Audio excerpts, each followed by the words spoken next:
जय हिंद दोस्तों, वंदे मातरम। इस समय भारत में सिर्फ आरआरबी एनटीपीसी के बारे में चर्चा चल रही है, क्योंकि कल जो विवाद हुआ है जिसके कारण कि जो स्टूडेंट्स थे वो एकदम से चर्चा का विषय बन गए हैं। तो जो विवाद हुआ था उस विवाद में काफ़ी ज़्यादा आगजनी करी गई, काफ़ी प्रोटेस्ट हुआ, वो प्रोटेस्ट ने उग्र रूप ले लिया, लॉ एंड ऑर्डर बिगड़ गया, जिस कारण से स्थिति आउट ऑफ कंट्रोल भी हुई। कई सारे कोचिंग संस्थानों के खिलाफ, जिसमें कि खान सर भी हैं, उनके खिलाफ भी मामला दर्ज किया गया है। तो ये चीज़ें जो थी कहीं ना कहीं आउट ऑफ प्रपोर्शन होती जा रही थी, और चीज़ें जिस तरीके से बताई जा रही उस तरीके से है नहीं। अब एक रेलवे की खुफिया रिपोर्ट भी सामने आई, जिसमें कि इस बारे में बताया जा रहा है कि इसके पीछे कहीं ना कहीं कांग्रेस का हाथ है, जो कि चुनाव के समय में माहौल बिगाड़ना चाहती थी। उन्होंने अपनी इस रिपोर्ट में इस बात का खुलासा किया है। लेकिन कई लोग ऐसे भी हैं जिनको इस मामले के बारे में कुछ भी अता पता नहीं है, उन्हें समझ में नहीं आ रहा है कि ये कुछ हुआ क्यों है और कैसे ये एक मामला जो कि स्टूडेंट से जुड़ा हुआ है इतना उग्र हो गया कि इतने बड़े लेवल पर इस चीज़ को किया जाने लगा। मतलब 8 मिलियन ट्वीट्स कुछ होता है। जरा समझते हैं पूरा मामला क्या है, और अगर आपको भी इस बारे में जानकारी नहीं है तो इस वीडियो में आपको सभी मिल जाएगी। उम्मीदवारों के भारी विरोध को देखते हुए रेलवे ने अपनी एनटीपीसी और ग्रुप डी परीक्षा को फिलहाल के लिए स्थगित करते हुए एक हाई लेवल 5 सदस्यीय कमेटी का गठन किया है। सोमवार को बिहार में हजारों कैंडिडेट्स ने रेलवे की भर्ती परीक्षा में धांधली का आरोप लगाते हुए हिंसक विरोध प्रदर्शन किया था। कैंडिडेट्स का ये विरोध प्रदर्शन 26 जनवरी को भी जारी रहा, जिसके बाद रेलवे ने भर्ती परीक्षा को स्थगित करते हुए जांच कमेटी बिठा दी। लेकिन कई लोगों को ये मामला अभी भी समझ में नहीं आ रहा है। तो जरा समझते हैं पूरा मामला है क्या और बवाल आखिर क्यों हो रहा है। तो रेलवे के जिन पदों पर भर्ती के लिए बवाल हो रहा है उन पदों की संख्या है 35,000, और उसके लिए करीब करीब 1.25 करोड़ कैंडिडेट्स ने आवेदन किया था। रेलवे भर्ती बोर्ड मतलब कि आरआरबी ने नॉन टेक्निकल पॉपुलर कैटेगरी मतलब कि एनटीपीसी के लिए जनवरी 2019 में 35,277 पदों की घोषणा करते हुए फरवरी 2019 में इसका नोटिफिकेशन जारी किया था, जिसमें ग्रेजुएट और अंडर ग्रेजुएट दोनों पोस्ट शामिल थी। इस आवेदन के जरिए railway junior clerk, train assistant, guard, time keeper से लेकर स्टेशन मास्टर तक के पदों पर अपने विभिन्न जोनों के लिए भर्ती करना था। इस भर्ती परीक्षा में 10,628 पदों के लिए न्यूनतम योग्यता 10+2 है। वहीं 24,649 पदों के लिए न्यूनतम योग्यता जो थी वो ग्रेजुएशन थी। सभी पदों को 5 वेतनमान लेवल 2 से लेकर लेवल 6 तक में बांटा गया है।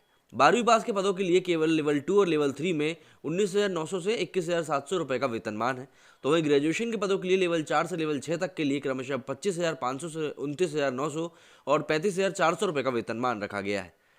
अब समस्या ये है कि भाई आखिर रेलवे की भर्ती परीक्षा कैसे हुई थी। तो रेलवे के इस 35,000 पद के लिए करीब 1.25 करोड़ कैंडिडेट्स ने आवेदन दिया था। रेलवे ने सभी कैंडिडेट्स के स्क्रीनिंग प्रोसेस के लिए एक कॉमन टेस्ट लिया, जिसे कंप्यूटर बेस्ड टेस्ट मतलब कि CBT-1 कहा जाता है। रेलवे ने इन पदों की घोषणा जनवरी 2019 में करी थी। परीक्षा की संभावित डेट थी सितंबर 2019, लेकिन ये हुई मार्च 2020 तक, मतलब टल गई। इसके बाद कोविड लॉकडाउन की वजह से फिर स्थगित हुई, और आखिरकार ये जो CBT-1 की परीक्षा थी वो दिसंबर 2020 से जुलाई 2021 तक 7 चरणों में आयोजित करी गई। CTBT-1 परीक्षा का रिजल्ट जो था वो 14 से 15 जनवरी 2022 को घोषित किया गया। रेलवे भर्ती बोर्ड मतलब कि आरआरबी के एनटीपीसी के इन 35,000 पदों के लिए अगले राउंड की परीक्षा यानी कि CBT-2 15 फरवरी 2022 को आयोजित की जानी थी। लेकिन रेलवे ने कैंडिडेट्स के विरोध को देखते हुए फिलहाल इस परीक्षा को स्थगित कर दिया है। रिजल्ट के संबंध में कैंडिडेट्स की चिंता और आशंकाओं का समाधान के लिए रेलवे ने एक हाई पावर कमेटी का गठन किया है। कैंडिडेट्स को अपनी शिकायतें और सुझाव दर्ज कराने के लिए करीब 3 हफ्ते यानी कि 16 फरवरी तक का समय दिया गया है। संबंधित पक्षों की शिकायतों को सुनने के बाद कमेटी 4 मार्च को रेल मंत्रालय को अपनी रिपोर्ट सौंपेगा। कैंडिडेट 16 जनवरी तक एक ईमेल आईडी दी गई, जो कि rrbcommittee@railnet.gov.in, इस ईमेल आईडी पर अपनी शिकायतें और सुझाव दर्ज करा सकते हैं। रेलवे ने इस परीक्षा के अलावा रेलवे भर्ती बोर्ड आरआरबी ग्रुप डी की 23 फरवरी को होने वाली CBT-1 की परीक्षा को भी हाल फिलहाल के लिए स्थगित कर दिया है। रेलवे भर्ती के खिलाफ लेकिन सवाल अभी भी यही है कि बच्चे सड़क पर आखिर उतरे क्यों। बिहार में हजारों उम्मीदवार रेलवे भर्ती बोर्ड की नॉन टेक्निकल पॉपुलर कैटेगरी मतलब कि आरआरबी एनटीपीसी परीक्षा में धांधली का आरोप लगाते हुए सोमवार को सड़कों पर उतरा है, और कई जगह ट्रेन की पटरियों पर बैठते हुए ट्रेनों को रोक दिया। 26 जनवरी यानी कि रिपब्लिक डे के दिन भी कैंडिडेट्स का विरोध प्रदर्शन जारी रहा, और उन्होंने एक ट्रेन को आग के हवाले कर दिया। ऐसे में अब समझने वाली बात यह है कि आखिर क्यों हजारों छात्र रेलवे भर्ती की परीक्षा को लेकर नाराज हैं। तो देखिए, इन 35,000 पदों पर ज़्यादा लोगों को प्रतिस्पर्धा का मौका देने के लिए रेलवे ने इस बार नियम बनाया था कि हर लेवल के लिए दूसरे चरण के कंप्यूटर बेस्ड टेस्ट यानी कि CTBT-2 टेस्ट के लिए उपलब्ध पदों की संख्या 20 गुना उम्मीदवारों को शॉर्टलिस्ट किया जाएगा। मतलब कि जितने पद होंगे उससे 20 गुना। इससे पहले 2016 में हुई रेलवे की भर्ती के लिए इसमें वैकेंसी से 15 गुना ज़्यादा कैंडिडेट्स को शॉर्टलिस्ट किया गया था। इससे पहले कि रेलवे परीक्षाओं में वैकेंसी से 10 गुना ज़्यादा छात्रों को शॉर्टलिस्ट करने का नियम था। इसी वजह से इस बार कुल 35,277 वैकेंसी के लिए पहले राउंड की परीक्षा के बाद 7 लाख से ज़्यादा आवेदकों को शॉर्टलिस्ट किया गया है। लेकिन दूसरे राउंड के लिए वास्तव में शॉर्टलिस्ट किए गए उम्मीदवारों की असली संख्या 7 लाख नहीं बल्कि 3.84 लाख ही है। यही कैंडिडेट्स की नाराजगी की सबसे बड़ी वजह है। कैंडिडेट्स का आरोप है कि रेलवे ने अपने वादे से मुकरते हुए दूसरे राउंड के टेस्ट के लिए शॉर्टलिस्ट उम्मीदवारों की संख्या 7 लाख से घटाकर महज 3.25 लाख कर दी है। रेलवे का कहना है कि शॉर्ट लिस्टिंग की प्रक्रिया आवेदनों पर निर्भर करती है। इसका मतलब है कि अगर आवेदक ए ने कि लेवल 2 और लेवल 5 दोनों के लिए आवेदन किया था तो उपलब्ध पदों की संख्या के 20 गुना अधिक आवेदकों को शॉर्टलिस्ट किए जाने के आधार पर उस व्यक्ति के स्कोर के पैमाने को देखते हुए उसे दोनों कैटेगरी में गिना जाएगा। आंदोलनकारी कैंडिडेट का कहना है कि ज़्यादा योग्यता वाले उम्मीदवारों के दोनों लेवल में चुने जाने से कम योग्यता वालों की उम्मीदों को झटका लगा है। अब समझने वाली बात यह है कि दूसरे चरण के लिए कैंडिडेट्स की संख्या घटाए जाने पर विरोध हो रहा है। तो कैंडिडेट्स का आरोप है कि रेलवे ने अपने नोटिफिकेशन में छात्रों से आरआरबी एनटीपीसी परीक्षा में पहले चरण के बाद 7 लाख छात्रों को शॉर्टलिस्ट किए जाने की बात कही थी, लेकिन आखिर में दूसरे चरण की परीक्षा में 3.84 लाख आवेदकों का ही चयन हुआ। साथ ही आवेदकों का यह भी आरोप है कि शॉर्टलिस्ट कैंडिडेट्स की संख्या घटाए जाने से कट ऑफ बहुत ऊपर चला गया।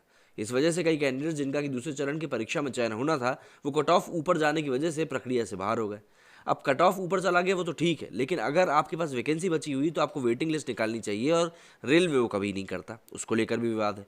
आवेदकों के विरोध की दूसरी वजह रेलवे भर्ती बोर्ड के ग्रुप डी की परीक्षा को 2 चरणों में कराए जाने को लेकर है। पहले ग्रुप डी को लेकर एक ही चरण में परीक्षा आयोजित होती थी। आवेदकों का आरोप है कि सरकार ग्रुप डी के लिए 2 चरण में परीक्षा आयोजित करके नियुक्ति की प्रक्रिया को लंबे समय तक टालना चाहती है। साथ ही दूसरे चरण की परीक्षा के बहाने छात्रों से ज़्यादा आवेदन शुल्क भी वसूला जाता है। पहले रेलवे की ग्रुप डी पदों के लिए एक ही परीक्षा आयोजित की जाती थी, लेकिन इस बार 2 चरणों में परीक्षा कराई जा रही है। इससे पहले हर रेलवे भर्ती बोर्ड अपनी अपनी अलग अलग परीक्षाएं लेता था। बाद में प्रक्रिया बंद हो गई और एक केंद्रीयकृत भर्ती शुरू हो गई। इस आधार पर आखिरी परीक्षा 2016 में आयोजित की गई थी। तब रेलवे ने 18,000 पदों पर भर्ती निकाली थी। हालांकि उस समय आवेदन के लिए न्यूनतम जो योग्यता थी वो ग्रेजुएशन रहती थी। अब रेलवे के मुताबिक कक्षा 12वीं पास कैंडिडेट अपनी पसंद और टेस्ट स्कोर के आधार पर लेवल 2 और लेवल 3 दोनों पदों के लिए शॉर्टलिस्ट हो सकता है। इसी तरह ग्रेजुएट आवेदक भी टेस्ट स्कोर के आधार पर सभी लेवल के पदों के लिए शॉर्टलिस्ट हो सकता है। इसी वजह से सीटीबीटी 2 के लिए 35,000 पदों के लिए 7 लाख से ज़्यादा कैंडिडेट को शॉर्टलिस्ट किया गया था। अब रेलवे का कहना है कि ज़्यादा योग्यता वालों को फ़ायदा मिलने की बात सही नहीं है। उसका कहना है कि संभव है कि सीटीबीटी 2 टेस्ट के लिए कई लेवल में शॉर्टलिस्ट कुछ कैंडिडेट्स कई लेवल की परीक्षाएं दे दें, लेकिन इसका मतलब ये नहीं कि एक ही व्यक्ति को एक से ज़्यादा नौकरियां मिल जाएंगी।